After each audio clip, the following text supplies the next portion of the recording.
Well, major news around here. After 20 years of using Adobe Premiere Pro, I have switched to Davinci. I was looking at Final Cut Pro. So many people told me I should move to Final Cut Pro. You're just making YouTube videos.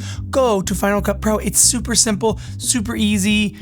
Today I'm going to talk about the 5 reasons why I made the switch to Davinci and why you probably should also. Even though Final Cut Pro is very attractive, I think Davinci is probably the program that most people should be using, even if you were a total beginner. Okay, 5 reasons why I switched from Premiere to Davinci, and number 1 is stability and performance. If you are an Adobe Premiere user, you know not the most stable program in the world. Crashes, unexpected crash or unexpected error, totally normal. That was just like a part of the game for me, and it's become such a friction point. Like editing in Premiere became so frustrating to me that of my entire workflow, that was the thing that I dreaded. Like I dreaded editing videos just because of that. And now that I've moved to Davinci, things are smooth. My exports are like wildly fast. I don't understand how things export so quickly in Davinci, but same computer, I haven't changed anything else. Just going from Premiere to Davinci, my exports are way faster. Even playback, like moving through my clips, I'm not using proxies anymore. I used to have to use proxies with Adobe, and I don't have proxies at all. And for some reason, it plays back perfectly. I don't ever have like it stopping or messing up on me. And I'm going off of an SSD, off of an external, all things the same from Premiere to Davinci.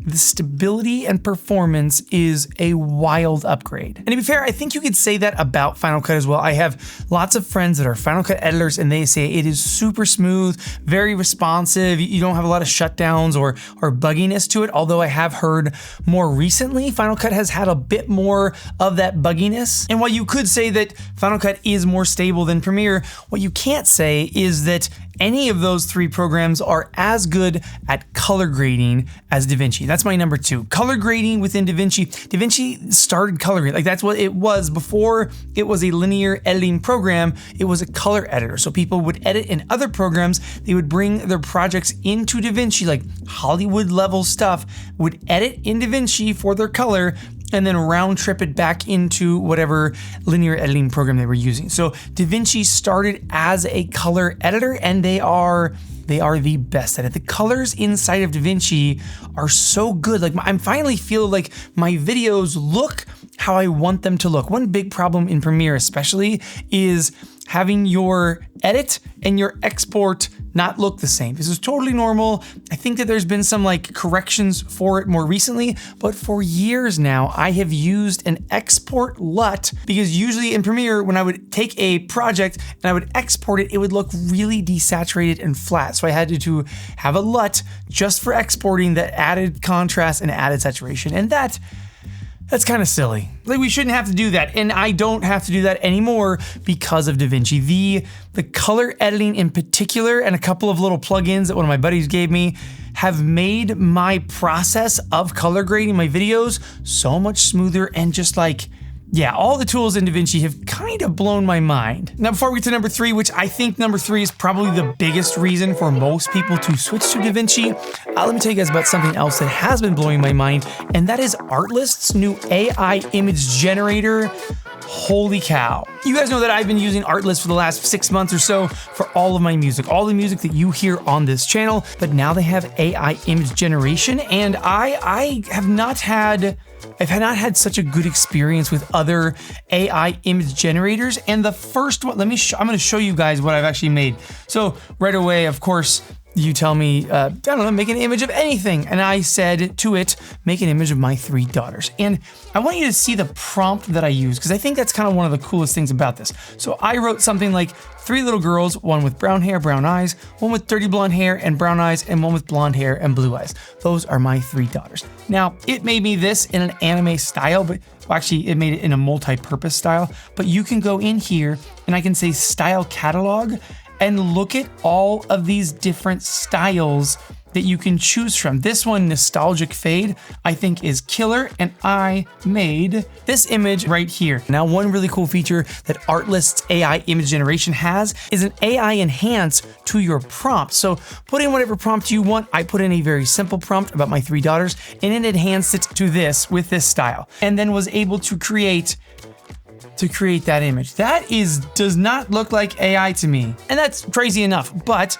you can also go in here and click animate, which I did, and it will turn it into a 10-second video of that image. It's that image now turned into a video form, and that is wild. You guys want to check it out? Go to the first link in the description and shoot over to Artlist. Again, all the music that you hear on this channel is Artlist, and now most of the tools that I'm using for this channel are also Artlist. If you see some AI pictures on here, now you know where they came from. Okay, on to number 3 for Davinci. Now listen, this is like one of the crazier ones that I kind of didn't believe when I first heard it, but Davinci is mostly free, and not like free with ads or like some sort of weird version of it.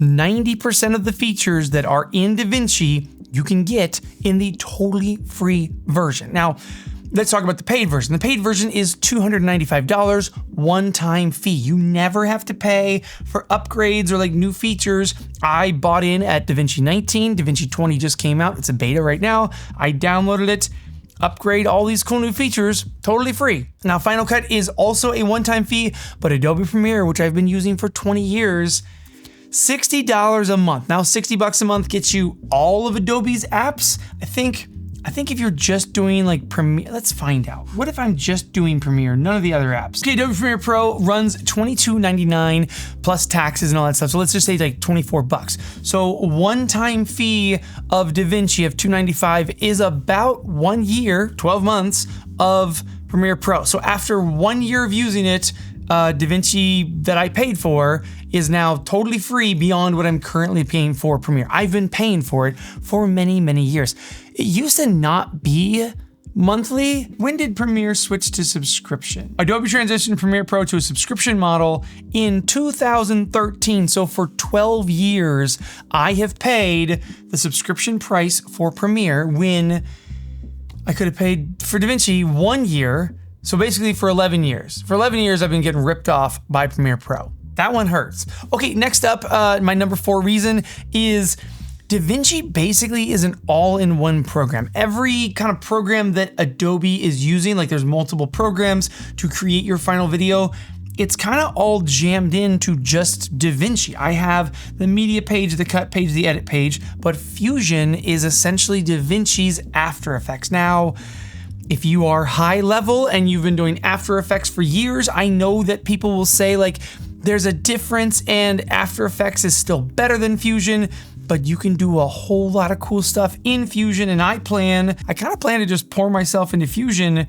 and learn Fusion. And because I'm actually excited to edit again, I'm actually excited to learn how to edit better. We also have the color page, which I feel like there's so much more that I can learn within the coloring thing. I would love to get more advanced at that. And Fairlight. Fairlight is kind of like Adobe Audition, but a full audio suite is now inside of my editing program because I'm using Davinci. Okay, number 5. Davinci seems like, and you tell me if you think I'm wrong, they seem like they are pushing the envelope and coming out with more new features faster. Like they're more focused on making this program awesome than Premiere or Final Cut. Final Cut is like a teeny tiny little team of Apple that's working on this one program. Now, you look at Premiere and you go like, yeah, it's a big program for Adobe, but it does not feel like they have good upgrades. Like anytime there's an update, you basically have like a week or 2 of the program not working because the update constantly causes crashes. Those are my 5 reasons why I left Premiere Pro after 20 years and I am officially a Davinci Resolve editor, and why, again, I didn't go to Final Cut and I chose Davinci. What do you guys think though? If you guys are in any of these 3 programs, why have you chosen the program that you're in, and why not Davinci?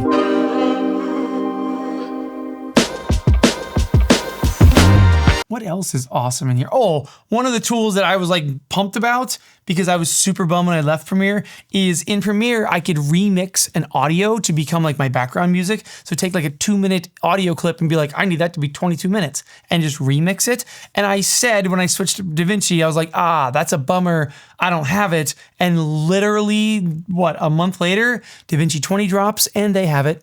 It's added. It's another new tool. I have it. Now I'm in DaVinci. Same tools.